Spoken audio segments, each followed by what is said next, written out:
7 దశాబ్దాల స్వతంత్ర భారతం 1947 ఆగస్టు 15న దేశం దాస్య శృంఖలాలు తెంచుకుని అప్పుడే 70 ఏళ్లు. ఈ సందర్భాన్ని ఘనంగా మరణం చేసుకునేందుకు కేంద్ర ప్రభుత్వం విస్తృత ఏర్పాటు చేస్తోంది. దేశవ్యాప్తంగా జెండా పండుగను వారోత్సవాలుగా నిర్వహించనున్నారు. తద్వారా నేటి తరానికి నాటి పోరాట స్ఫూర్తిని పరిచయం చేయడం, జాతీయతా భావనకు పునరంకితం చేయడమే లక్ష్యంగా ఆజాదీ 70 పేరుతో విస్తృత కార్యక్రమాలు ఏర్పాటు చేయనున్నారు. మరి ఇన్నేళ్ల స్వతంత్ర భారతంలో దేశం ఏం సాధించింది అని తరిచి చూసుకుంటే మొదటగా కనిపించేది ఇంతకాలంగా మనల్ని నడిపిస్తోన్న జనస్వామ్యమే. పరిణామ క్రమంలో అది అందించిన అద్భుత అనుభవాలు, నేర్పిన గుణపాఠాలు మరో 10 కాలాలకు దిశానిర్దేశం చేస్తూనే ఉండటమే అందుకు కారణం.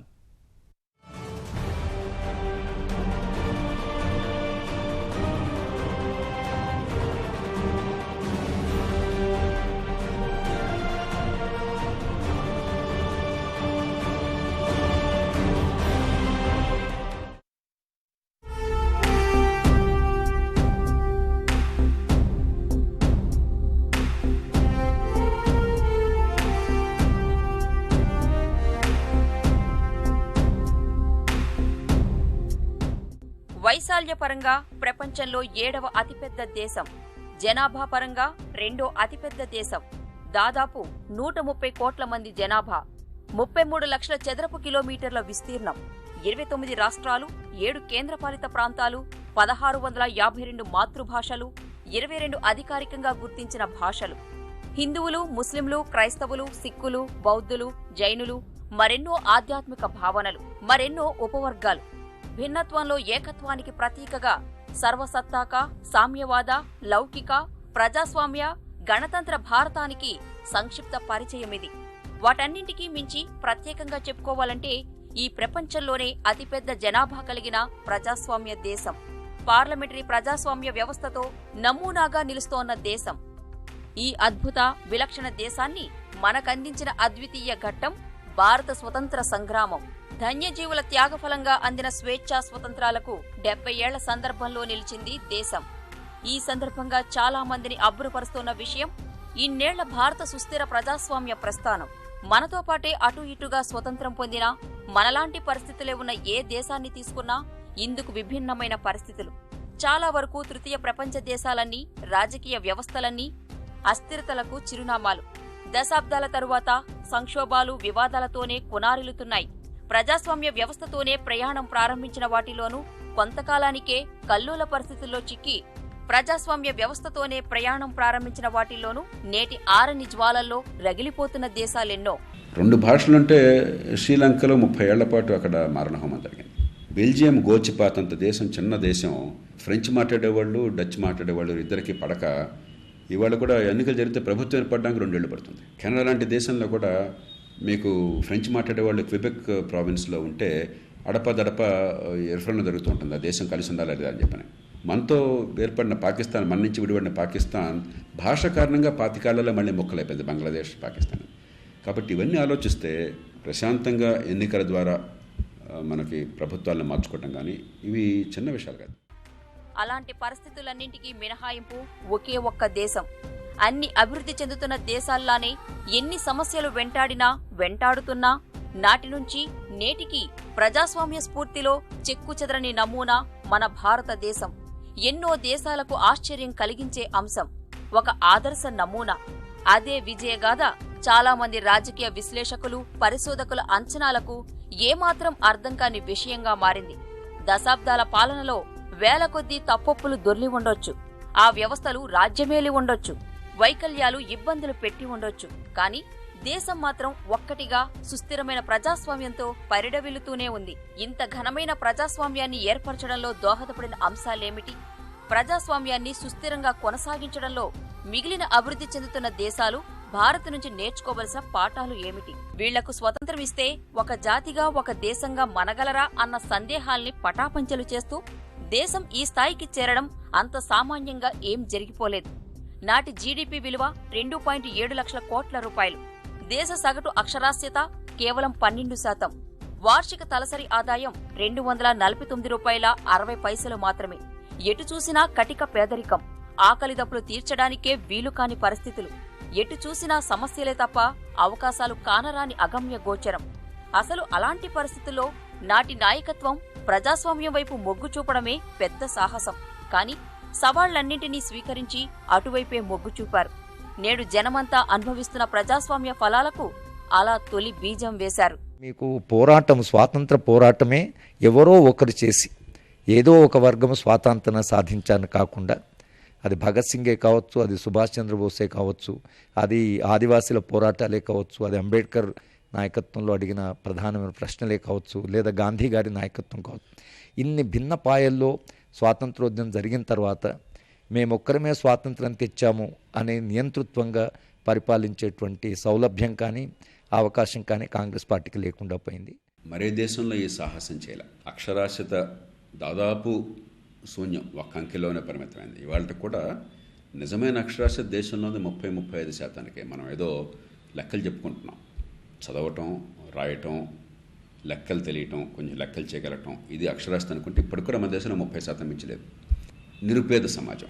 ఇలాంటి పరిస్థితుల్లో వయోజనోటి హక్కు అందరికీ ఇచ్చి ఒక స్వేచ్ఛాయుత సమాజం, ఒక లిఖిత రాజ్యాంగం, ఎన్నికైన ప్రభుత్వం, జవాబుదారీతనం, ఇది అసలు ఊహించడమే అసాధారణమైనది. ఎన్నో పోరాటాల ఫలమైన స్వాతంత్ర్యం కలకాలం నిలిచేలా ఆధునిక భారత నిర్మాతలు ప్రదర్శించిన ముందు చూపు 70 ఏళ్ల ప్రస్థానంలో అడుగడుగునా కనిపిస్తుంది.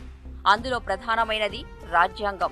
ఇవాళ ప్రజలంతా అనుభవిస్తోన్న వాక్, భావ, సభ స్వాతంత్ర్యాలు, సంఘంగా ఏర్పడే హక్కు, ఎక్కడికైనా వెళ్లే స్వాతంత్ర్యం, జీవించే హక్కు, చట్టం ముందు అంతా సమానమనే హక్కు, విద్యా ఉద్యోగాల్లో సమాన అవకాశాలు సహా అన్నింటా అదే దూరదృష్టి కనిపిస్తోంది. హక్కుల పరిరక్షణకు 32,226 అధికరణలతో వచ్చిన న్యాయ సమీక్ష రాజ్యాంగానికి హృదయం, ఆత్మగా మారింది. 17వ అధికరణం ద్వారా అంటరానితనం రద్దయింది. పీడిత, తాడిత వర్గాలకు న్యాయం చేయడానికి రిజర్వేషన్లు తీసుకువచ్చారు. అలా రాజ్యాంగానికి తిరుగులేని అధికారాలు, సైనిక శక్తిని కార్యనిర్వాహక వర్గం కిందకు తీసుకుని రావడం, స్వేచ్ఛాయుత పారదర్శక ఎన్నికల విధానం వంటి ఎన్నో జాగ్రత్తలు ప్రాథమిక దశలో భారత ప్రజాస్వామ్య సౌధానికి పునాదులు వేశాయి. అదే స్థాయిలో పనిచేసిన ప్రసార మాధ్యమాలు, సంక్షోభాల నుంచి తలెత్తిన కొత్త నాయకత్వాలు ఎప్పటికప్పుడు వ్యవస్థలు గాడి తప్పకుండా కాపుకాస్తూ వచ్చాయి. ఇప్పటికీ ఎవరికి ఎన్ని అసంతృప్తులు, అనుమానాలు ఉన్నా ప్రపంచంలో ఇంతకంటే గొప్ప ప్రజాస్వామ్య దేశాన్ని చూపించమంటే ఎవరూ టక్కున సమాధానం చెప్పలేరు. ఎందుకంటే ప్రపంచం మొత్తాన్ని అంతగా అబ్బురపరుస్తూ వస్తోంది భారత ప్రజాస్వామ్య పరిణామ క్రమం. అతి తక్కువ కడు పేదరిక పరిస్థితుల నుంచి ప్రజాస్వామ్యంలో ఈ స్థాయి స్థిరత్వం, పరిణతి సాధించడం సామాన్యమైన విషయం కాదు. ఇన్నేళ్ల ప్రగతి, సంస్కరణలు, రూపాంతరం తర్వాత కూడా తలసరి ఆదాయం లెక్కల్లో, ప్రపంచ బ్యాంకు లెక్కల్లో అంతర్జాతీయంగా మనది 123వ స్థానం. కేంద్ర ప్రభుత్వ లెక్కల ప్రకారం 2015-16లో భారతీయుల వార్షిక తలసరి ఆదాయం 93,293 రూపాయలు. అంతకు ముందు సంవత్సరం 86,879 రూపాయలు మాత్రమే. అయినా దేశ ప్రజాస్వామ్య రథం మాత్రం ఎలాంటి ఒడిదుడుకులు లేకుండా సాగిపోతూనే ఉండడం ప్రపంచం ఆశ్చర్యపోవడానికి అసలు కారణం. ఇదే అనుభవం ప్రజాస్వామ్యం అంటే అధిక ఆదాయ దేశాలకే అన్న సంప్రదాయ సిద్ధాంతాల్ని పునర్నిర్వచించుకునేలా చేసింది. ఎందుకంటే ప్రపంచంలో ఈ స్థాయిలో ఉన్న ఏ దేశంలోనూ ఇంతకాలం ప్రజాస్వామ్యం మనగలిగింది లేదు. అది అనేక వైరుధ్యాల మధ్య.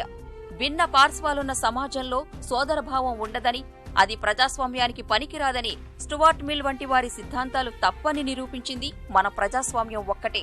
అలా అని ఈ 70 ఏళ్ల ప్రయాణం పూలబాటలా సాగిపోలేదు. అనేక సందర్భాల్లో వేర్పాటువాద ఉద్యమాలు ఉనికిని చాటుకుంటూనే వచ్చాయి, వస్తున్నాయి. అయినా ప్రజాస్వామ్య దేశ స్ఫూర్తికి విఘాతం కలగకుండా నిలవడమూ అందర్నీ ఆశ్చర్యపరిచే మరో అంశం. పూడ్చలేని ఆర్థిక అసమానతలు, సామాజిక, లింగపరమైన అంతరాల మధ్య కూడా ఈ పురోగతి సాధన మరే దేశానికి సాధ్యం కాని విషయం. వాస్తవానికి ప్రజాస్వామ్య వ్యవస్థని చుక్కానిగా నడిపేదే రాజకీయ సమానత్వం. అలాంటి చోట తీవ్రమైన అంతరాలున్న దేశంలో ప్రజాస్వామ్యం ఎలా కొనసాగుతూ వచ్చింది అంటే ఖచ్చితంగా చెప్పుకోవలసింది సార్వత్రిక ఓటింగ్ హక్కు వంటి వ్యవస్థాగత ఏర్పాట్ల గురించే. దేశంలో అందరికీ ఓటింగ్ హక్కు కల్పించిన ఇదే వ్యవస్థ వారి విద్య, ఆరోగ్యం మౌలిక రంగాల్లో సాధించింది చాలా కొంచెమే. ఈ క్రమంలో సార్వత్రిక ఓటింగ్, స్వేచ్ఛాయుత వాతావరణంలో పారదర్శక ఎన్నికల విధానం గురించి ప్రత్యేకంగా చెప్పుకోవాలి. రాజ్యాంగం అమల్లోకి వచ్చిన తరువాత జరిగిన తొలి ఎన్నికల ఫలితాలతో కొలువుతీరిన 1వ లోక్సభ మొదలు నేటి 16వ సభ వరకు ప్రజా ప్రాతినిధ్య ప్రభుత్వాలు నిరంతరాయంగా కొనసాగుతున్నాయి.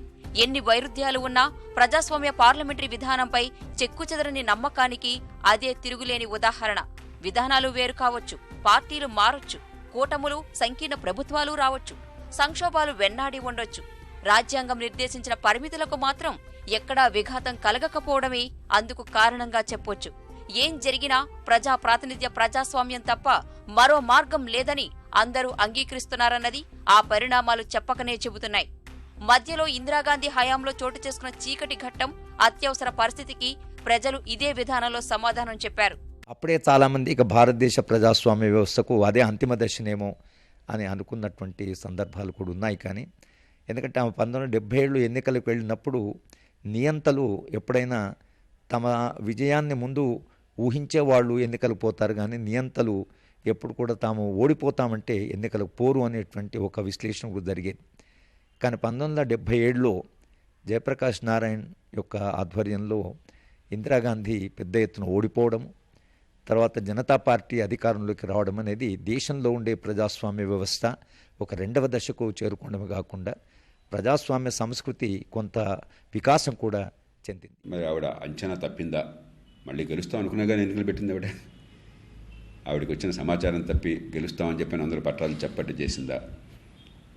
లేకపోతే ప్రపంచంలో కాస్త గౌరవాన్ని పొందాలి, ఇచ్చి మనం చేసిందంత బాగోలేదు, మన కీర్తి పోతుంది, చరిత్రలో మన మచ్చ ఉంటుందని చెప్పని భయం కలిగిందా? ఏ కారణం అన్నా కానీ మళ్ళీ ఆవిడే ఎన్నికలకు దిగటం. మరి ఆనాడు ప్రజలు ఏ కారణం అన్నా కానివ్వండి, పెద్ద ప్రజాస్వామ్య స్ఫూర్తితో కావచ్చు, లేకపోతే నస్బందీ చేశారని చెప్పిన కసితో కావచ్చు, ఒక ఎమోషన్తో కావచ్చు, ఏ కారణం అన్నా కానివ్వండి ప్రజలు తీవ్రంగా ఉత్తర భారతాన్ని తిరస్కరించడం ఈ దేశ ప్రజాస్వామ్య చరిత్రలో ఒక కీలకమైన ఘట్టం. అదృష్టం కొద్దీ ఆ తర్వాత ఈ దేశంలో మళ్ళీ అలా నియంతృత్వాన్ని తీసుకొచ్చే ప్రయత్నాన్ని ఇంకెవరూ చేసేలేదు. ఈ క్రమంలోనే 1952లో జరిగిన మొదటి ఎన్నికలతో పోల్చితే 16వ లోక్సభ నాటికి ప్రజల విచక్షణ, ఆలోచన, అంచనా వేసే పరిధి గణనీయంగా పెరిగాయి. రాజకీయ చైతన్యంతో ఎవరికి వారే అన్నట్లు ఆలోచించినట్లు కనిపించినా అంతిమంగా విస్తృత ప్రయోజనాలే లక్ష్యంగా ఓట్లేయడం అలవాటుగా మారింది. అదే విషయం అర్థం చేసుకున్న రాజకీయ పక్షాలు మిగిలిన అజెండాలు పక్కన పెట్టి అభివృద్ధి, సుపరిపాలన నినాదాలు తీసుకోవడం ప్రారంభించాయి. అలా కాని పార్టీల్ని ప్రజలే పక్కన పెడుతూ వచ్చారు. జరిగిన ప్రతి ఎన్నికల్లో బయటపడిన వ్యవస్థల్లో లోపాలు తర్వాతి కాలానికి దిద్దుబాట పట్టేలా సంస్కరణలకు అవకాశం కల్పించాయి. ప్రజా ప్రాతినిధ్య చట్టానికి సవరణలు, ఎన్నికల సంఘం సంస్కరణలకు ఈ విషయంలో ఎంతో పురోగతిని సాధించారు. ఓటర్ల సంఖ్య కోట్లలో పెరుగుతూ వచ్చింది. 1952లో కేవలం 17.3 కోట్లుగా ఉన్న ఓటర్ల సంఖ్య ఇప్పుడు దాదాపు 80 కోట్లు దాటింది. ఎన్నికల్లో మహిళల ప్రాతినిధ్యమూ గణనీయంగా పెరిగింది. ఓటు వేసిన వారిలో 1950లో 30 నుండి 40% మధ్యనే ఉన్న మహిళల సంఖ్య 1990ల నాటికి 60% దాటింది. స్థానిక సంస్థల్లో 33% రిజర్వేషన్లు కల్పించిన 73-74 రాజ్యాంగ సవరణలతో నాయకత్వ పరంగానూ వారికి అవకాశం చిక్కింది. అదేవిధంగా చట్టసభల్లో రిజర్వేషన్లకు ఉద్దేశించిన మహిళా రిజర్వేషన్ల బిల్లు మాత్రం ఇంకా పార్లమెంటు గడప దాటలేదు. బలహీన వర్గాల ప్రాతినిధ్యం కోసం నిర్దేశించిన రిజర్వుడ్ నియోజకవర్గాలతో దళితులు, బహుజనులకు భరోసా లభించింది. వారి గళం వినిపించే అవకాశం దక్కింది. 543 స్థానాలున్న లోక్సభనే తీసుకుంటే 423 స్థానాలు జనరల్ కేటగిరీకి పోను, 79 స్థానాలు దళితులకు, 41 స్థానాలు గిరిజనులకు కేటాయించారు. సరిపడినంత బలం లేని వర్గాల నుంచి ప్రాతినిధ్యం కోసం నిర్దేశించిన నామినేషన్ విధానం ద్వారా ఇప్పటి వరకు ప్రతి ఎన్నిక తరువాత ఆంగ్లో ఇండియన్లు రాష్ట్రపతి ద్వారా లోక్సభకు నామినేట్ అవుతూనే ఉన్నారు. అదే సమయంలో బ్యాలెట్ పేపర్ స్థానంలో వచ్చిన ఈవీఎంలు ఎన్నికల నిర్వహణను సులభతరం చేయడం సహా సంస్కరణలను కొత్త ఎత్తులకు తీసుకుని వెళ్లాయి. వ్యయం, సమయం కూడా ఆదా చేస్తున్నాయి. దాదాపు 800కు పైగా గుర్తింపు పొందిన రాజకీయ పార్టీలు, అదే సంఖ్యలో చిన్న చిన్న పార్టీలు ఈ ఎన్నికల ప్రక్రియలో పాలుపంచుకుంటున్నాయి. సంకీర్ణ శకంతో ప్రాంతీయ పార్టీలు జాతీయ స్థాయిలో తమ ఉనికిని చాటుకుంటున్నాయి. విధాన నిర్ణయాలను ప్రభావితం చేస్తున్నాయి. ఈ మొత్తం పరిణామ క్రమం ప్రక్రియలో రాజకీయ పక్షాల్లో అంతర్గత ప్రజాస్వామ్యం నుంచి మొదలు పెడితే ప్రలోభాల పర్వం వరకు లెక్కకు మించిన లోపాలు, తక్షణం సరిదిద్దాల్సిన అవ్యవస్థలు ఉన్నాయి. వాటిని సరిచేసుకుని ముందుకు సాగడానికి మరింత సమయం ఇస్తూ ఒక పరిణతి సాధించిన ప్రజాస్వామ్యం కూడా చెక్కు చెదరకుండా అలానే ఉంది. నిర్ణయం ఇప్పటికీ ఎప్పటికీ ప్రజల చేతుల్లోనే ఉంది.